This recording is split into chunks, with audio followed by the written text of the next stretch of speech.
Wow. Today is February 14 at my town of Dundastan, my birthplace. And it's crazy how the mind thinks.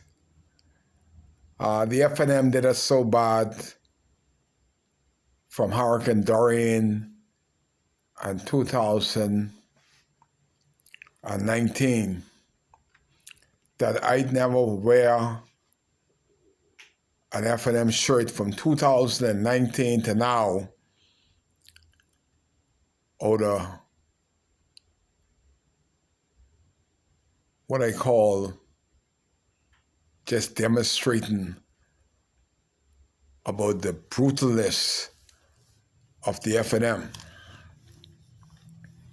First time that I wear a red shirt before 2019 until now. And the reason I'm celebrating is because February 14,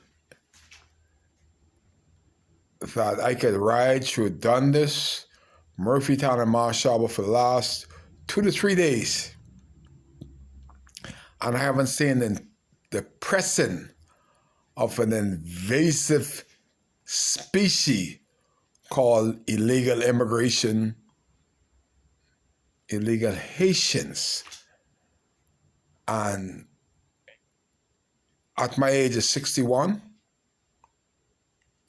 this is a huge celebration for Kai Mills that it reminds me of over 50 years ago.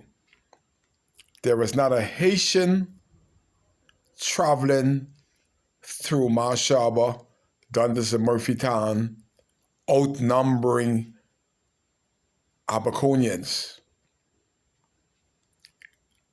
I am outdoors of my house and looking towards Murphytown and wondering where's these 50 to 100 Haitians walking past my house every morning in groups of 3s and 4s. Don't know where they are, undocumented. They could attack me, kill me. Nobody cares, but I care. I do the video because of the next generation. We have failed. When Sir Lyndon Pinland said, if you don't fight, you will lose it. Then Loftus Roker stepped in and said, this land is for Bahamians, and you have to do something about this immigration problem. That's when Loftus Roker was in charge decades ago. And Valentine's should be a day of celebrating love. And forget all that love, it's sex. At the end of the day, everybody wants some. And I ain't celebrating sex. This is so much more powerful than sex that Minister Keith Bell brought his team down, and they can't even celebrate Valentine's Day because they're in Abaco. Peter Joseph, I want to say thank you for Peter Joseph. Thank you to Minister Keith Bell, because this is the first time in decades that we had such massive manpower on the ground. And somebody said, Lincoln Bean is one of the reasons. I say he's involved, but Lincoln Bean doesn't have the power. Keith Bell happened to be the minister in charge. And if we has failed, if the PLP fail in the next 3.5 years, Abaco has failed.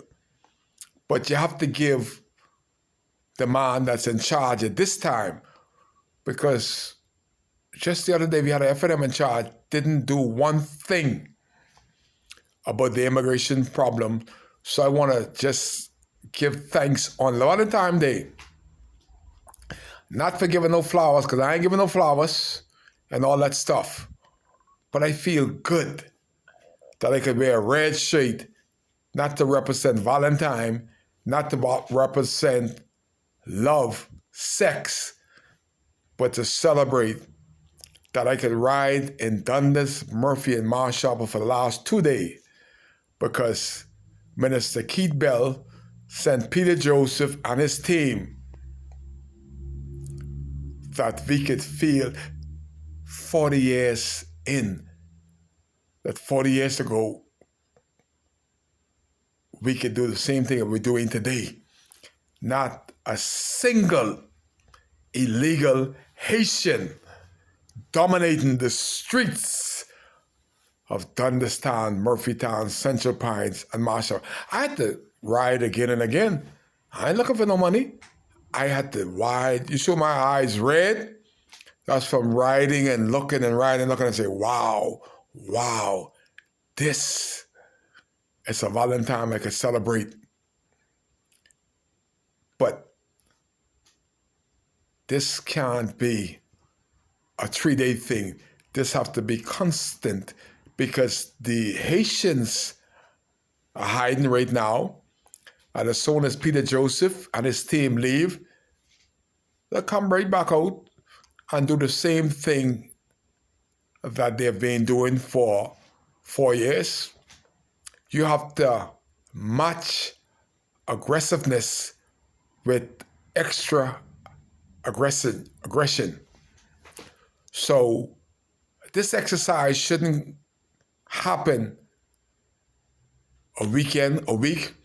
This has to be a continual effort.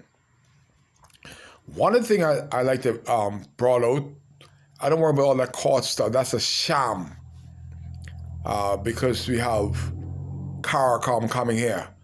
But if the government said that they're going to eradicate and destroy and demolish, that's a big word for the Bahamas government, to demolish a Haitian house, that don't happen on a regular basis. That is a sham.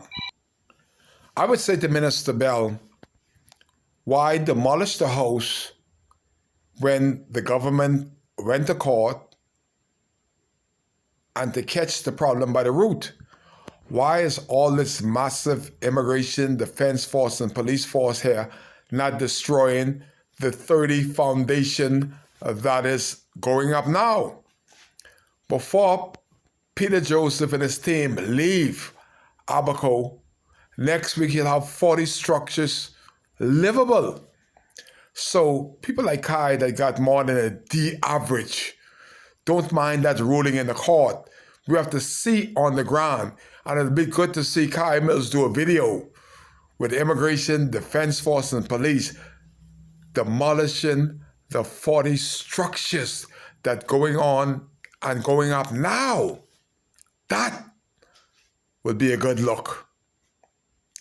This is Valentine, and I'm rejoicing and thanking Minister Keith Bell, Peter Joseph, and his team that came here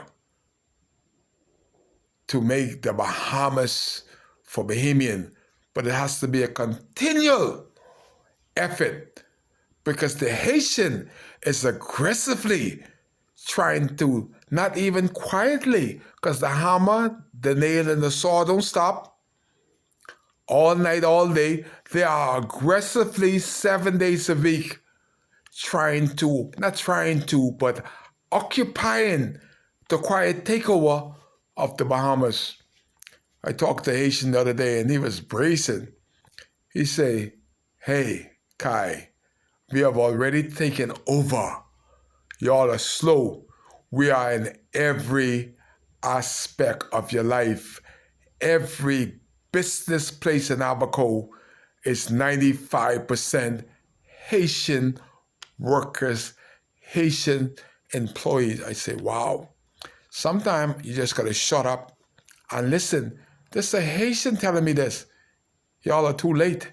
We are all ready in every aspect of every job that's available in Abaco. We are 95% already taken over the jobs with basically said that we got the money, so we have already taken over Abaco. And I just say, wow, what a bold statement from a Haitian that said that they have already conquered Abaco because of the job market. The behemoths got to pay them, and they have quietly taken over. So this exercise is only an exercise. They are already here, and they're here to stay. Wow. Food for thought, Kai Case, February 14, 2023.